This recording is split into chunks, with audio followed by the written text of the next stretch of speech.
In this video, we will present the basic operating aspects of the grounding grid design module of the Sizer Electric software.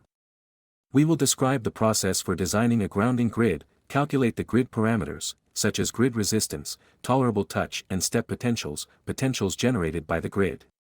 Finally, will generate and print the grounding grid calculation report. The design of a grounding grid requires creating a project using a specific grounding project format. This is because the file format used for grounding grids differs from the format used for conductor sizing in cable trays or conduits. To create a grounding grid project, select Project from the main menu, then choose New. This will open the project creation window. Here, select Grounding icon under the project type section located on the left-hand side. Next, enter the project name. Select the directory where the project file will be saved by clicking the three-dot button. This will open a dialog box where you can select the drive and folder in which the project will be created. Once the desired drive or folder is highlighted, click Accept. Click the Create button to save the project information, create the file, and close the window. After creating the project file, the References window will appear. Here, enter the project name, client name, project location, and the document name that will appear in the header of the reports generated by the software. You will also be prompted to enter the state, country, and the industry segment for which the project is being developed. To maintain 3 quality control records, enter the name of the person responsible for data entry, including their email address and phone number.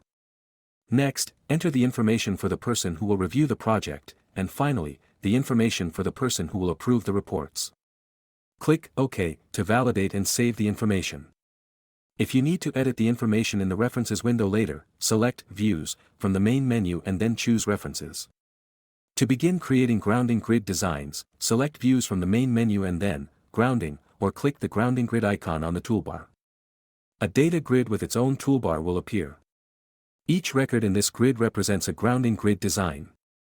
Using the toolbar, you can add or create a new grounding grid design, edit an existing design, copy an existing design and work on variations in the new copy, delete a grounding grid design, export grounding grid layout images to an image format, print a detailed calculation report for the selected record, copy all grid information to the clipboard, export grid data to an Excel file, modify the grid column layout, close the data grid.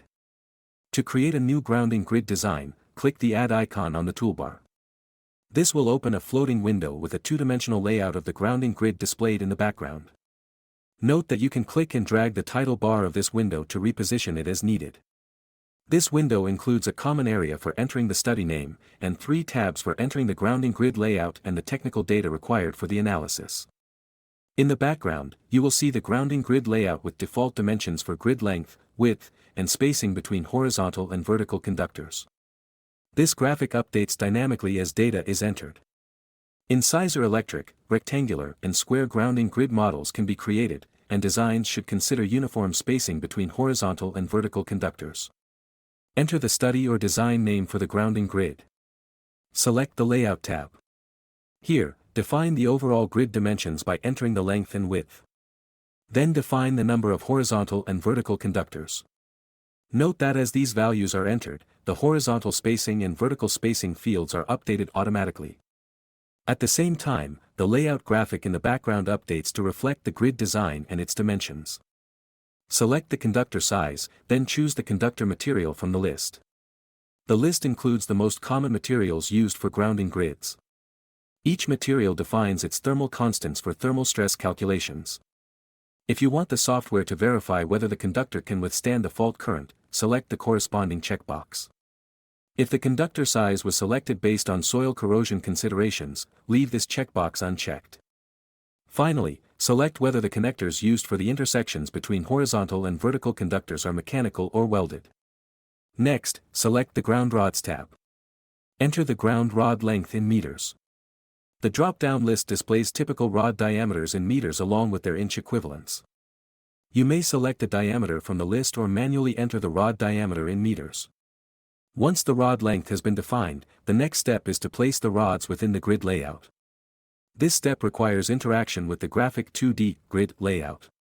Locate the rod action section and click the Add button. The button will remain pressed to indicate that you are in Add mode. Move the mouse pointer over the grid layout. Note that, in Add mode, the mouse pointer changes from an arrow to a crosshair. Click on a conductor intersection where a ground rod is required. A circle will appear at the intersection to indicate that the rod has been added to the design. Add as many ground rods as required for the design. It is recommended to install rods at the grid corners, along the perimeter, and at equipment connection points. Keep in mind that ground rods can only be placed at conductor intersections. If a rod was placed incorrectly or needs to be removed, click the Delete button and then select the rod in the grid layout. Clicking on the circle will remove the rod from the grid design. You may notice that as rods are added or removed, the total rods field and the rod position table are updated automatically. This table displays the relative coordinates of each rod location, using the grid origin located at the upper left corner as a reference.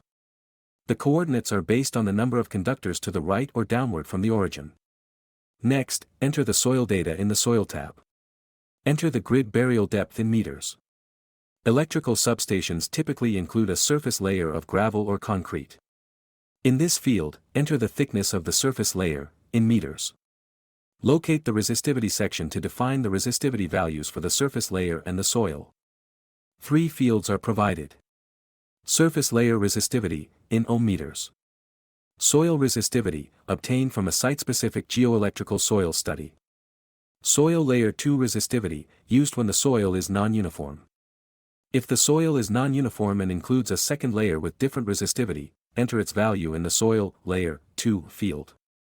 Sizer Electric calculates the equivalent resistivity using the Schwartz formula when resistivity values differ. If the soil resistivity is uniform, enter the same value in both the Soil and Soil Layer 2 fields. The 3-dot button next to each resistivity field displays typical soil resistivity values based on physical soil characteristics, in accordance with the standard IEEE Std reference tables. However, a proper grounding grid design should always use resistivity values measured in the field. Now define the electrical parameters for the grounding grid calculation by selecting the Electrical Parameters tab. Enter the substation power rating in kVA, kVA. Then enter the maximum allowable grid resistance. In the fault current field, enter the available single line to ground fault current at the substation service entrance, in amperes.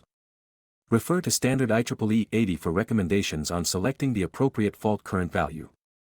Enter the primary voltage of the substation, followed by the fault current growth factor, which should be between 1 and 5 and is typically provided by the utility. Next, enter the current division factor, a value between 0 and 1, which defines the percentage of the fault current that flows exclusively through the grounding grid. Finally, enter the fault duration, which is the time the fault current flows through the grounding grid.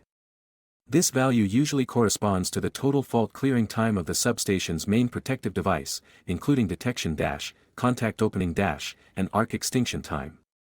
Finally, select the Calculation tab. Here, you will find a section labeled Reference Potentials, which allows you to specify whether the tolerable body potentials are to be calculated for a 50 kg or 70 kg person. After selecting the desired option, click Calculate to view the analysis results. Once the calculations are complete, the results and conclusions will be displayed in the table. This table includes human body tolerable voltages, ground potential rise step and touch potentials generated by the grid during current dissipation, grounding grid resistance. It also includes the reflection factor between different soil resistivities, surface layer derating factor, geometrical factor, and other parameters required by the standard IEEE Std to evaluate whether the grounding grid design is safe. Review the results. If the design does not meet safety requirements, you may return to the previous tabs to modify the design accordingly. Click OK to save the study and close the window. Once the study is completed, it will appear in the data grid as a new record. Note that the icon in the first column indicates compliance with standard IEEE Std recommendations using a green check mark, or non-compliance using a red cross. To print a detailed grounding grid calculation report, select the study record you wish to print and click the report icon on the grid toolbar. This will open a preview of the technical calculation report, which includes all the data, criteria, and formulas used to analyze and validate the grounding grid design. The toolbar in this view allows you to export the report, change viewing options, and navigate through the document pages. You may also print this report by selecting Reports from the main menu.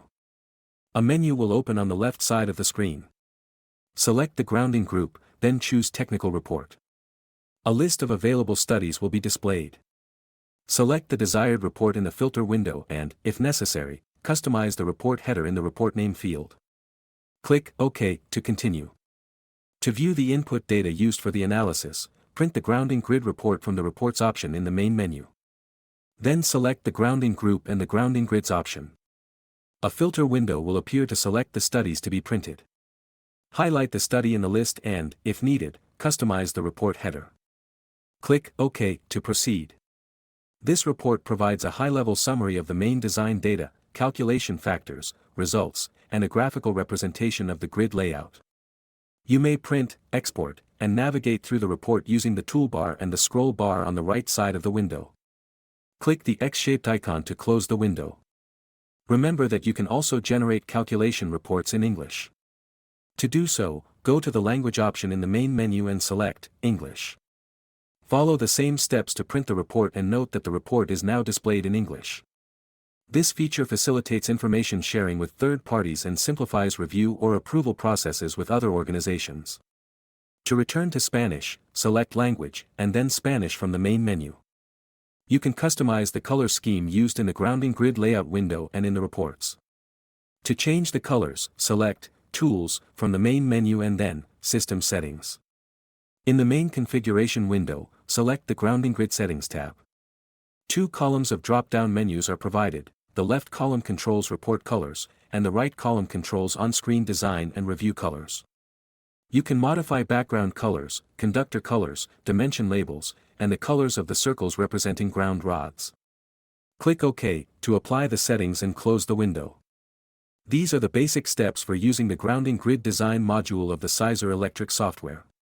For detailed information, please refer to the user manual under the Help option or review the help files included in the same section.